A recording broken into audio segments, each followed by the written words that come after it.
Right, good afternoon and welcome to this afternoon's session. So this afternoon's session is, as you can guess, it's on the recovery position. Okay, I'm Lou Pearson, I'll be your trainer for today.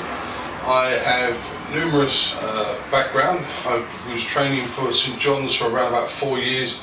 I was also their regional training manager and had a complete team of trainers.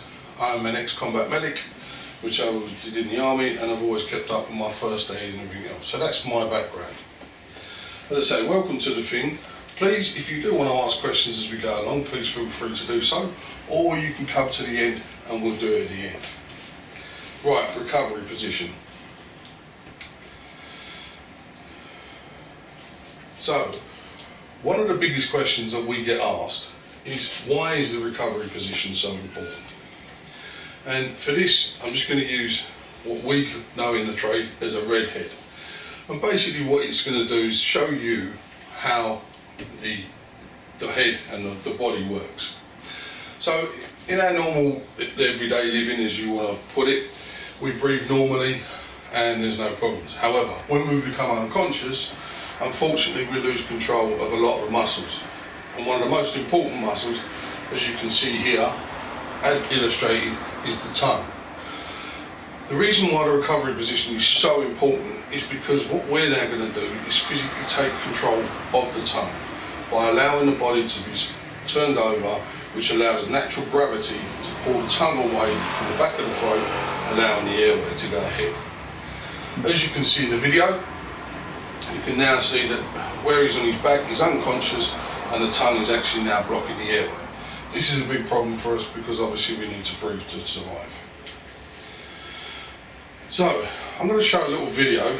It's a little bit of an animation, and then what I'll do is, once we've done that, I'm going to clarify all the parts of the animation, and then we're going to go on to a practical demonstration so you can actually get hands-on and see how it actually works.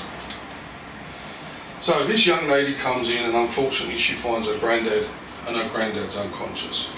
She notices he is still breathing, but he is unresponsive. So he's breathing, but he's unresponsive. She moves him unresponsive. gently onto the floor to lie flat on his back. She kneels to one side of Henry and puts his nearest arm out and at a right angle with the palm facing up. She then takes the other arm and folds it across Henry's chest. She places the back of his hand against the opposite cheek and keeps her hand there. Grace then reaches under the leg furthest from her and pulls Henry's knee to a right angle so his foot is resting flat on the floor. Grace then pulls Henry's knee gently towards her and he rolls onto his side. She then moves the bent leg onto the floor. Grace then gently lifts her granddad's chin to tilt his head back. This opens up the airway and helps his breathing. She calls, "Granddad, can you hear me?" He doesn't respond. She gets her mobile phone and calls 999. Okay, so that was just a quick demonstration of how to do it. So we're just going to go through a couple of her points. So, as she walks in, she finds her granddad on her back. Now I can tell you from a lot of experience, I'm a community first responder. As I say, I was in Northern Ireland for 2.5 years as a medic, and have been on many calls over my time. And unfortunately, in the classroom, we always find them on their back. However, in real life, we find them in some weird and wonderful places. I've found them in toilets, I've found them in baths, I've found them in places that even I couldn't get into. So, but for this demonstration, he's going to be on his back because we're going to try and make it a little bit easier. So what he's going to do, we're going to kneel beside him, right in line with his torso, and we're going to put the arm closest to us at a right angle to him. At this point, we're going to reach over and we're going to get our hand into his hand, bring it across and put it against his cheek. Then we're going to rest across to the furthest leg away. Pull the knee up gently. Please be very careful with this. This may be a frail old person and we need to be careful Also, when we pulled the knee up, what we need to remember is, as I said in the beginning, we've lost control of muscle. So if you let go of that knee will have a tendency to drop back. Gratefully, in the classroom, our patient will always hold the knee up for us. But remember, in real life, that doesn't happen. So what we're now going to do, we're going to place our hand on the top of the knee and use this as a lever. Talk to the patient at all times, regardless of whether they are conscious or regardless of whether they're unconscious. There's a very, very good chance that they can hear us. Generally, when people go into a state of this, the last thing to lose is their hearing. So they can hear you, and it's nice for them to know what you're going to do. It's quite frightening if all you're going to do is pass them over. As you can see, Grandad's got a pair of glasses on him. So what we don't want to do is turn him over with them glasses. Being as he's got his hand in the right hand, what I would suggest is you take the glasses off and you place them into his hand. There's two good points for that. If Grandad comes round, he may well be badly visually impaired and he requires them glasses quite quickly. Also, when the crew comes along and we hand over to the crew, they'll also visually be able to see that his glasses are in his hands, and we'll take control and make sure that they're safe for Grandad. So, we're going to talk to the patient nice and gently, explain to him we're going to roll him over. We place our hand onto his knee, and in one lovely swift movement bring him across.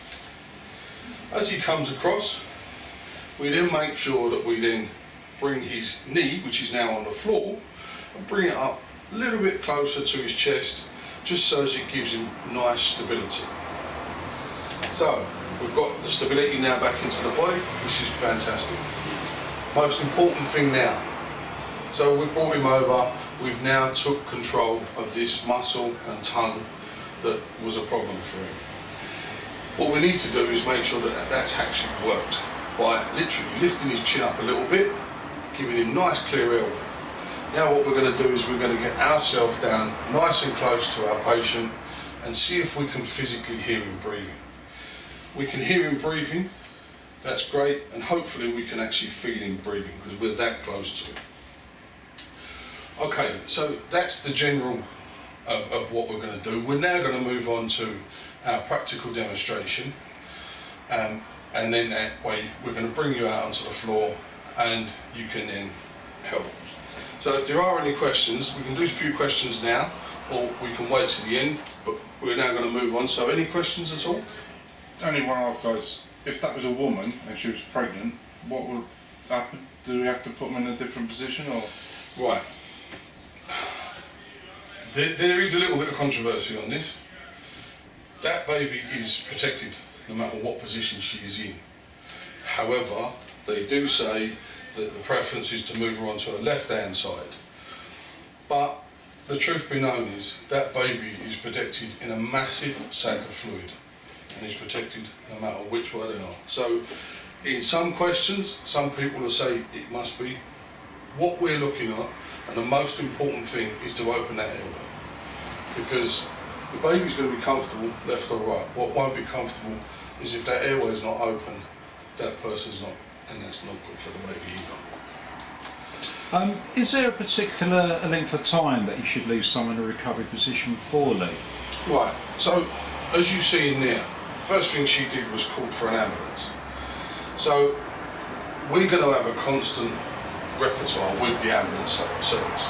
But what we need to be looking is constantly checking. Again, it depends on which camp you listen to. You want to be looking at around about every 2 or 3 minutes to go back and check and make sure they're still breathing. One of the things that you will find is, and what we're looking for, is normal breathing. If it starts getting noisy or becomes what they know in the trade as agonal breathing, which we don't really need to go into for now, then we need to stop worrying a little bit. Maybe there's a little bit of fluid and everything else there. But around about 2 to 3 minutes is a general rule. But you will be talking to the ambulance station at all times. They will be on the phone to you and they will be instructing you. They will tell you, go back, check, make sure that your chest is moving up and down, make sure that the patient is breathing. And one of a great indicator for all of us is colour. We need to be looking at their colour. If they start going blue, there's a little bit of a problem there, and maybe we need to reassess our positioning. But as a general rule, the recovery position, you can pretty much leave them there for quite a while. This is a patient that is breathing, so there's not any other problem with them. So they're breathing but they're unconscious, or unresponsive as now they say. Anything else? Yeah, alright, that's good. Okay, right, so we're going to clear the floor, and I'm going to bring in a patient and a first aider, or potential first aider, and we'll go for our practical demonstration.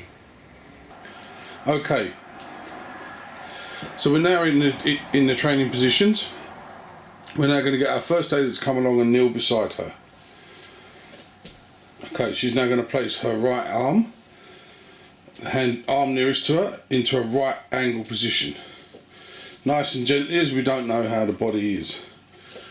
You're now going to reach across with the hand closest to her head, interlock your hand into her hand, and bring her hand across and up to her face.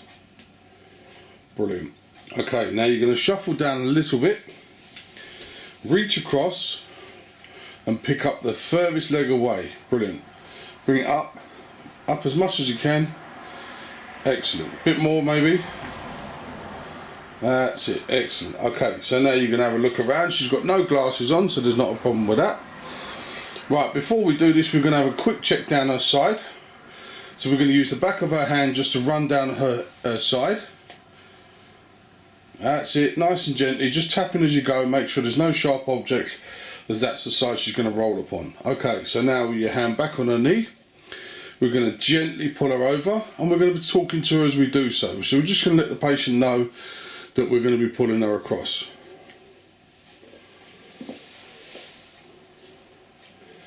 Okay, so now we're going to straighten out this leg. Pull it up a little bit to you and put it nicely on the floor. Put the foot on the floor, excellent. Okay, so now the most important thing is we're now going to move up to the head and just make sure that she's still breathing. Lift the chin just a little bit to make sure that we've got plenty of air in there, and make sure she's still breathing. Okay, as long as she's still breathing, we're now going to call for an ambulance and make sure that the patient is in the most comfortable position we can. So that, in a nutshell, is the recovery position. So thank you very much, patient and first aider, and that concludes today's lesson.